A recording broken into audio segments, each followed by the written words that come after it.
Okay, picture this. We're at the very dawn of a new faith, and its leaders are, well, they're basically on public trial.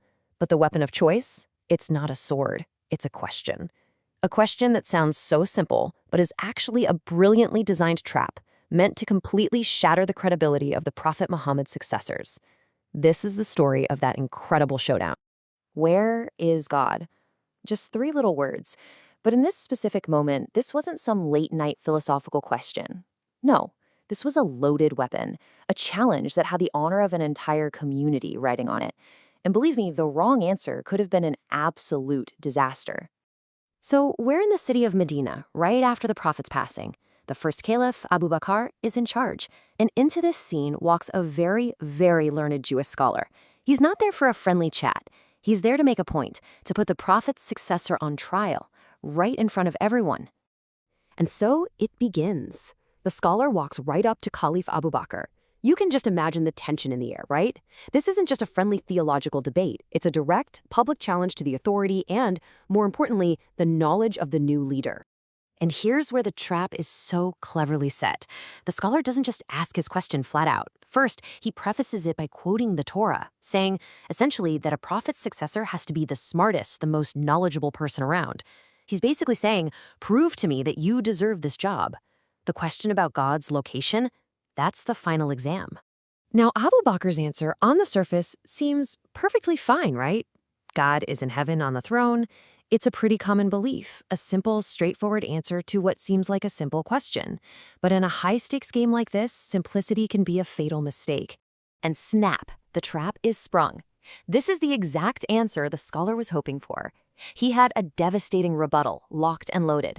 That seemingly harmless response was a massive error, and the scholar was about to expose it for everyone to see. So let's just break down how the logic completely falls apart here. The scholar immediately pounces. If God is only in heaven, like Abu Bakr's answer suggests, then what about earth? Is God not here? The logical problem becomes crystal clear. This means God is limited, that he's confined by space, which totally contradicts the idea of an all-powerful, omnipresent creator. The debate just completely collapses. Abu Bakr, finding himself cornered, doesn't offer a counterargument. Instead, he resorts to a threat. The whole intellectual challenge just dissolves into a crisis. And the scholar, feeling victorious, gets up to leave, mocking the failure. The community's honor is just hanging by a thread. But as the scholar is walking away, probably thinking he's won the day, a chance encounter changes everything. He runs into Imam Ali. And this, right here, is the moment the entire story pivots. Wow, without missing a beat, Ali shows he gets the entire situation. He already knows the question, he knows the flawed answer, and he understands the logical trap. He doesn't even need a summary. He grasps the full weight of the crisis and is ready to solve it. And here comes the first part of Ali's absolutely mind-blowing response. He doesn't just give a better answer, he completely reframes the question. He explains that God is the one who created the very idea of place. So how can the creator possibly be stuck inside his own creation? It's kind of like asking where the painter is inside their own painting. It doesn't make sense. The artist exists outside the canvas. In the same way, Ali argues, God transcends the very concept of location. Now that is the difference between a simple answer and true wisdom.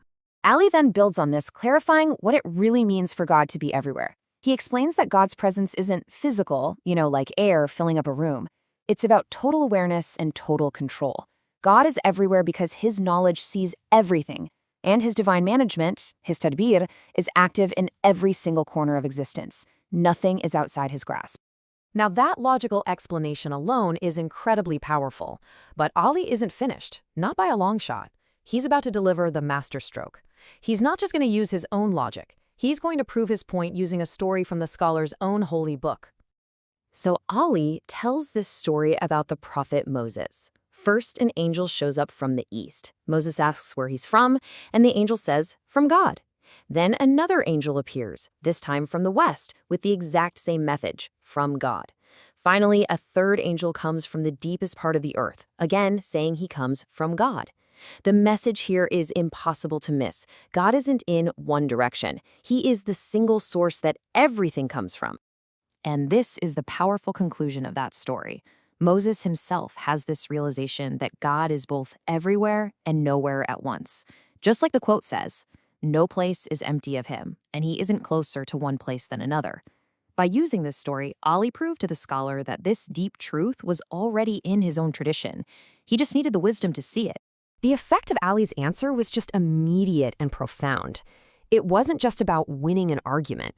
It was about resolving a deep crisis, healing a community's pride, and showing the world the power of real wisdom over simple, flawed answers. The scholar is just completely blown away. He doesn't just admit that Ali's words are true. He goes a step further and declares that Ali, with this level of incredible insight, is the one who's actually more deserving of leadership. The test of wisdom was passed, just not by the person who was originally challenged. And from that day, Ali earns this amazing title, Caliph Abu Bakr, which means the remover of grief. Why? Because in that moment of intense pressure, that moment of potential shame for his people, his wisdom lifted this huge burden of intellectual distress off the entire community. He didn't just answer a question, he healed a crisis of confidence. You know, this whole story leaves us with a really powerful question to think about. What really is the difference between just an answer and true wisdom? An answer might give you a piece of information, but wisdom reframes the entire problem. So as you go about your day, maybe ask yourself, are you just looking for simple answers, or are you searching for the kind of wisdom that actually has the power to remove grief?